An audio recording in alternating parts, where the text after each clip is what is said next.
Thank you.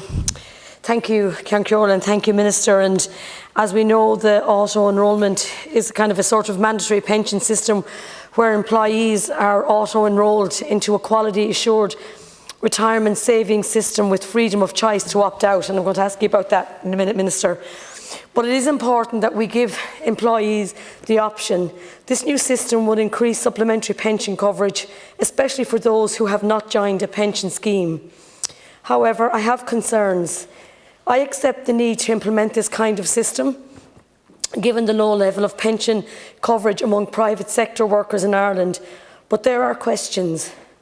Are we building in some protection so workers won't see a fall in the value of their pension pot? That is important, and these things need to be discussed, and it's something that I've been asked on several occasions. I noticed too that while employers are legally required to provide their employees with access to a personal retirement saving account, the PRSA, if they do not provide an occupational pension scheme, but the employer does not have to make a contribution on behalf of the staff member to the PRSA. Among 1 in 20 employees with a pension has, as you know, a PRSA only, so will they be included? And I have concerns for small businesses with this scheme.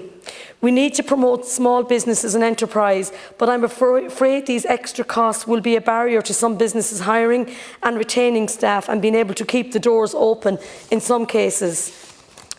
Because these kind of measures, while welcome for employees, also means a proposal to increase costs to the businesses, which I think would be severe on Irish-owned businesses, because this bill clearly states the obligation of the employer to pay and remit employee and the employer contribution. These reforms, like we have the sick pay, which is very welcome, we have what we're talking about, the living wage, and now the auto-enrolment, so that every worker has a pension in line with the programme for government objective that demands our economy recovers in a way that is fair and balanced, leaves no one behind and is future-proofed against shocks. We welcome this. However, they are placing a burden on some businesses, and particularly in rural Ireland. And Minister, I need to speak to you about this because I've met with several businesses recently in my own area, and while we know this has to happen, because you know yourself, the one thing we do see now is people are living longer, and that's really welcome. But you wouldn't live on an old age pension. You would need 2 pensions coming in now to survive, particularly if you have a couple and one has passed away. And I know myself from talking to people, even as it is now, they cannot survive. So there is going to have to be something like this put in place. But the businesses I'm meeting are telling me restaurants, I've met some business owners of cafes, I've met hairdressers recently, particularly in rural Ireland, I feel we are really feeling it most. I feel while they want to do this, their concerns are that they might not be able to afford it. And I'm wondering, Minister, what can we do to help those small businesses, the businesses that have small staff that are not like the big companies that have a lot more intake coming in. And it is important that we give them this chance, that they also are able to give this pension to their workers. And that's what we need to do. We need to have an even keel above everywhere. So it doesn't matter where you work. If you want this, you are able to get it, and that the staff or the staff that want it can get it, and the business person is able to say, right, I am going to do this for you. So that's what I want to ask. There is huge challenges in this. There's no question about it. While it has to happen, the challenges for businesses is going to be very hard. So I'm just wondering, Minister, you know, when we talk about pensions and, you know, it's so important, and affordability is the other thing we need to look at. But I'm asking you maybe on the freedom of choice and the opt-out. You can opt out.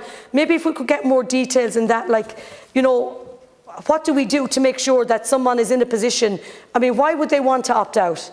If you are able to afford this, and it's all about affordability, it's all about looking at the long-term picture of you in your maybe a little bit older life, that you are able to sustain your bills, able to have some quality of life. And this is what we need to do. And I know this government is committed to a quality of life, is committed to making sure that everybody can survive, everybody can pay their bills. And I have to say, you know, that is a priority, and I welcome that. But I just feel, and as I said, I've been speaking to a lot of businesses now, I just feel we as a government need to give them the reassurance that we won't see business closed, that we won't see people affected by this, and that everybody is in a position that is working, that they are able to do this. And I think that shows from us a commitment from government that you, Minister, and our Taoiseach and our Taoiseach and we in government are saying we are trying to make sure that we are making you as comfortable as possible, that we are working with you, but that you have that you're not opting out. And it'll be interesting to see, will there be many opts out when this goes through? And I hope it does go through. So again, Minister, look, I welcome it. I believe it has to happen. But I just want to say that I really want you to look at the small rural towns and villages that have small businesses, that they are not in a position where they either have to look at closing or they're saying, look, I just can't afford to do this. So again, Minister, thank you very much. I want to welcome this. I will be supporting it. And I just want to say we have to let the people know that we are trying to do our best to make sure that they have a quality of life. Thank you.